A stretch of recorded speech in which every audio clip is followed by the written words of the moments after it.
everybody, it's Deb here with Creative Life. Welcome back to my channel, y'all, and thanks so much for subscribing. So today we're going to be doing a Trace Jolie mixed media project, and this is the mixed media kit, okay? And I went ahead, and when you get this, it has like little pieces inside of it, okay? And I just went ahead and poked all the pieces out, and here are some of the pieces right here. So and you could just go ahead and you can color these, or you don't have to, whatever you want to do. I just thought that this would be fun to put on here, and I'm not quite sure how I'm decorating this yet, but these are some of the things we're going to be using. Now, I used one of the rice papers already on the Chipboard mini haunted house mini album that I just did, and I'll put the link here for you, and down below and at the end of the video for you, so you can check that out. So I did use the other rice paper, but this one is left, and so I thought this one would be really cool to use. So we may go ahead and use this house right here. Go ahead and use this witch with the pretty colors on it. Maybe the cat, I don't know. And this little guy here, this little bottle, a skull. So we might go ahead and use some of these. So I know we're using definitely 2 of them. And then I might bring in some odds and ends from my stash. So here what we have is we have the Distress Stains, and you will get the Phantom Mist, the Specimen, and you have the Ominous Twilight. Okay, so we're going to be using a bit of those. We also going to be using the Distressed Crayons, which are kind of like a watery type pearlescent, like a water reactivated crayon, and then they're pearlescent. So yeah, these are pretty fun to use, and I did use these on the haunted house, so if you want to check that out, you can definitely take a look at those. But I did think that those would be pretty fun to use on here.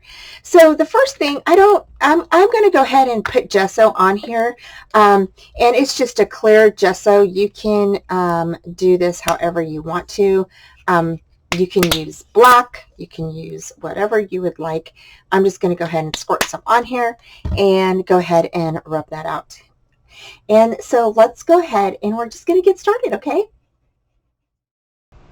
So to begin, I'm just getting my clear gesso and placing that around and just smoothing it out around the little canvas. And then next we're going to go ahead and place that to the side so it will dry. And then I decided to grab the rice paper and cut out the images that I was going to use on my little canvas. Next we're going to go ahead and we're going to squirt some water on the back, very lightly, and then you don't want your ends to be sopping wet, but you want it wet enough to where you can just kind of tear it away like I'm doing here. Now you can ink the edges if you want to. I didn't do that on mine this time, but I did do it on some of the haunted house ones that were on my Chipboard haunted house mini album that I just did, and I will put the link at the end of this video and at the bottom for you to view. So here again, I'm just kind of tearing around the image, and I do squirt it occasionally to just kind of make it a little bit more wet, so it's easier to just kind of tear off the edges there. So next we're going to go ahead and we are going to get started on this butterfly. Now this is a little pumpkin butterfly, or it has a little butterfly. It's a butterfly and then like a little face on it. So I thought it was really cute. I didn't know what I really wanted to do with this one, so I kind of just sat it to the side for a second. And then once my canvas was done, I grabbed a paper towel and I just kind of started spraying some of the stains on it. Now these again are the Tim Holtz stains. These are the colors for the Halloween, and I just started spraying them around and just kind of letting them go where they wanted to. I squirted some water on them and then just kind of dabbed them off. Did clean my ear area, in between spraying them. And then I grabbed the little wooden butterfly again, and I just started coloring him with the green crayons from Tim Holtz. Again, these are Ranger crayons, and these are the purple and the gold and the green. I don't remember the colors. Let's see here. The colors of these are, the gold is called Decayed, the purple is called Fortune Teller, and the green is Wicked Elixir. So those are fun names. So again, these are the Halloween colors, I believe, for Ranger, or for Tim Holtz. Okay, and I just started smoothing out the crayons with my fingers. Now, if you don't want to use your finger, you can definitely use something else, like maybe a sponge, or like a makeup sponge or something, if you want to use that. I just used my fingers. It doesn't bother me to get my fingers messy. I love doing mixed media. When I do it, mixed media, I just kind of do what I feel. I don't really, I just kind of let my creativity flow. Whatever it turns out like is what it turns out like. I think that's the fun about mixed media, is that you just have fun creating with it, and you just let your inner creativity flow. So here I was deciding on if I should paint the little here I'm actually decided to color over the purple. So let me go ahead and backtrack a minute. I went ahead and colored the little, butterfly piece head purple, and then I had colored the down part around the nose purple, and then I decided I didn't like it, so then I went back over it with green, and yeah. So then for the little eye pieces, I decided to go ahead and just spritz those with the purple. I believe that's Twilight. And so that is the purple stain. And then here I grabbed some of the purple, and I went ahead and just kind of patted that in with my brush. And I kind of wanted, like a purple tint on the green. And yeah, so I think it turned out pretty good. I ended up adding a little bit more green to it. I love how the stains made it really shiny, so that was really cool. All right, so the next thing we're doing is we're going to go ahead and lay these down. And I'm just placing glue on top of my canvas and then laying down the rice paper images. Next, I had this little tree from a current Halloween swap that I hosted. And I went ahead and used that little die cut tree right on there. I thought it went perfectly with that haunted house right next to it. So then I laid down that spider web die cut as well. And then I went ahead and kind of, just glued everything down, made sure everything was secured. And I didn't put Mod Podge on anything. So I went ahead and was gonna I'm laying down, just kind of checking out where I want that little butterfly. And I just love that little butterfly.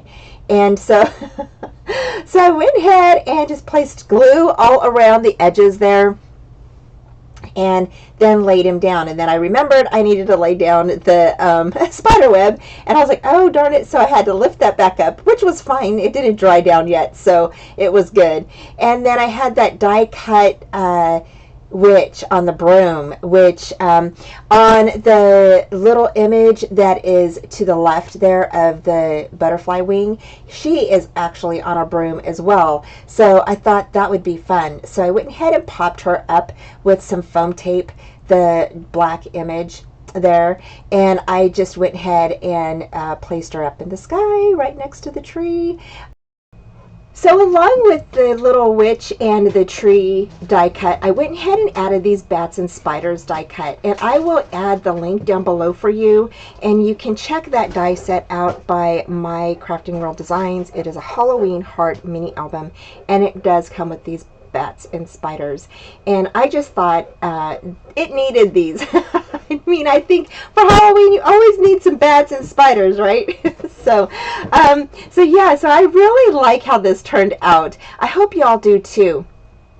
I went ahead and cut out the cat, the face part, and I went ahead and squirted that with water, trimmed it up a bit, and then just tacked that down right in this little space that is down in the left-hand corner there. I just think it needed something else there. It looked really plain to me, so, and I thought, you know what, it's a collage, right? So I just add, not a bunch of stuff, but things that coordinate well together. And so I really thought that this turned out really good. I hope that you guys check out the shop and visit Trace Jolie. She has lots of different fun kits for you to choose from. Next, I went ahead and placed the eyes and the nose down in the little pumpkin butterfly. And so I went ahead and added just a little bit more gold and green around the butterfly. Again, just smoothing that out with my finger. I just think that it needed a little bit more green to it. And yeah, so I really like how this turned out. I hope you all did too. Hope you enjoyed the video. And again, check out the shop and see all the goodies that she has and the fabulous kits that are in her store. Okay, y'all, so I'm done with our little mixed media circle here, the little mixed media kit. And I went ahead and stuck that castle back here and stuck a witch here from the rice paper, stuck that little cat right there, the cat head. And then I just kind of did a collage of things. So here I had a witch on a broomstick. That was a die cut from one of my friends from actually a swap I just did. And then I went ahead and used the bats again and the spider. Okay, and then I used a web that was in my stash. Again, this was from a swap that I did. And then we went ahead and colored up this pumpkin, and I think that looks so awesome. I did go ahead and add some stickles around the edges of the little butterfly pumpkin, and then I went ahead and did the eyes. The eyes, the nose, and the mouth are all done in the purple Twilight ominous twilight spray, and I absolutely love how this looks. So anyway, I'll have the link down below for you for the mixed media kit. I hope that you guys like this. I just had so much fun creating this. I love just creating just to create, and just having fun with all of the mixed media items that I got in the kit. So anyway, check out the kits at the shop, and I will have the link down below. Thanks again for joining me. Take care, you guys. Have a great day. Bye. Thanks so much for joining me today, y'all. Don't forget to like, subscribe, and comment, and hit that bell for future notifications on all upcoming videos, tutorials, YouTube hops, and my Friday night lives at 4:30 Central Time.